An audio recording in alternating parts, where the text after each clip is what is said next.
कभी अगर बनना हो तो बाज बनना, लेकिन कभी तोता मत बनना। तोता बोलता तो बहुत है, लेकिन ज्यादा ऊंचाई तक उड़ नहीं सकता। बाज बोलता बहुत कम है, लेकिन सबसे ऊंचाई पर उड़ता है और बाकी पक्षियों का राजा होता है एक बाज। आज मैं आपको 5 ऐसे पॉइंट्स बताऊंगा जो कि हर एक इंसान को बाज से सीखना चाहिए और लाइफ की बहुत बड़ी लर्निंग है इन 5 पॉइंट्स में। चलिए बात करते हैं फर्स्ट पॉइंट पे। बाज की तरह अकेला चलना सीखो। बाज अकेला उड़ता है और बाकी पक्षियों के मुकाबले सबसे ऊंचाई पर उड़ता है।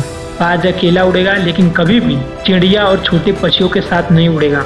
बाज हमेशा या तो बाज के साथ उड़ता है या फिर अकेला उड़ता है। इससे हमें ये सीख मिलती है कि छोटी सोच वालों से हमेशा दूर रहें और अकेले रहो, क्योंकि यही वो समय है जब खुद को जानने का असली मौका मिलता है।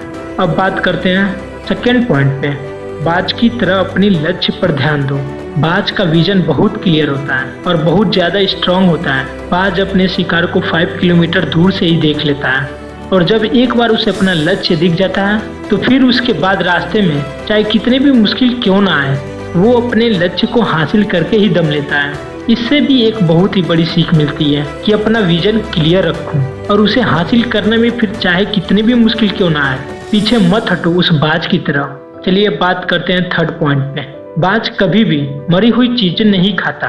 बाज कभी भी मरे हुए जानवरों को नहीं खाता, वो हमेशा जिंदा शिकार करता है और इससे हमें ये सीख मिलती है कि ये जो हमारा पास्ट है वो मर चुका है, तो अपने उस मरे हुए थॉट्स पर ध्यान मत दो और अपने आने वाली ताजी फ्रेश जिंदगी पे ध्यान दो।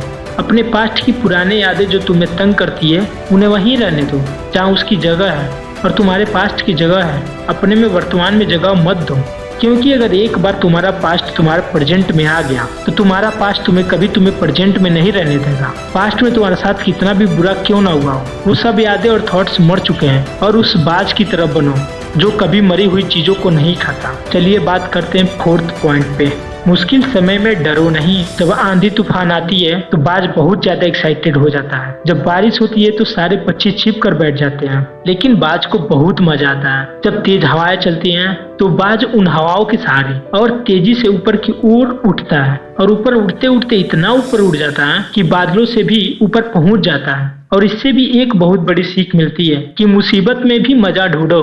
और नेपोलियन हिल ने एक बार कहा था कि हर बड़ी चुनौती अपने साथ में एक बहुत बड़ा अवसर लेकर आती है। तो उस बाज की तरह तुम भी अपने अवसर को पहचानो और जिस दिन उन अवसरों को पहचान लिया फिर सारी मुश्किल तुम्हारे नीचे होंगी और तुम उन मुश्किलों के ऊपर होगे। चलिए बात करते हैं फिफ्थ पॉइंट पे। कंफर्ट जोन से बाहर निकले। बाज अपने घोंसलों से सॉफ्ट घास को हमेशा निकाल देता है ताकि बाज का जो बच्चा होता है वो उसमें कंफर्टेबल ना हो सके, क्योंकि अगर वो घोंसले में कंफर्टेबल हो गया तो वो वहीं रहना पसंद करेगा, लेकिन बाज ऐसा कभी होने नहीं देता। बाज एक पक्षी है और उसे भी एक बात पता है कि कंफर्ट जोन में कोई ग्रोथ नहीं होता है, लेकिन हम तो इंसान है ना, और इंसान होने के बावजूद कई सारे लोग इस बात को समझते ही नहीं है। आप जितना ज्यादा कंफर्ट जोन में रहोगे आपकी लाइफ आने वाले टाइम में उतनी अनकंफर्टेबल हो जाएगी। दोस्तों, मुझे पूरी उम्मीद है कि बाज द्वारा बताए गए इन 5 लेसन से आपको कुछ ना कुछ सीखने को जरूर मिली होगी और हमें कमेंट करके जरूर बताइएगा कि आपको इन 5 पॉइंट्स में से सबसे अच्छा कौन सा लगा।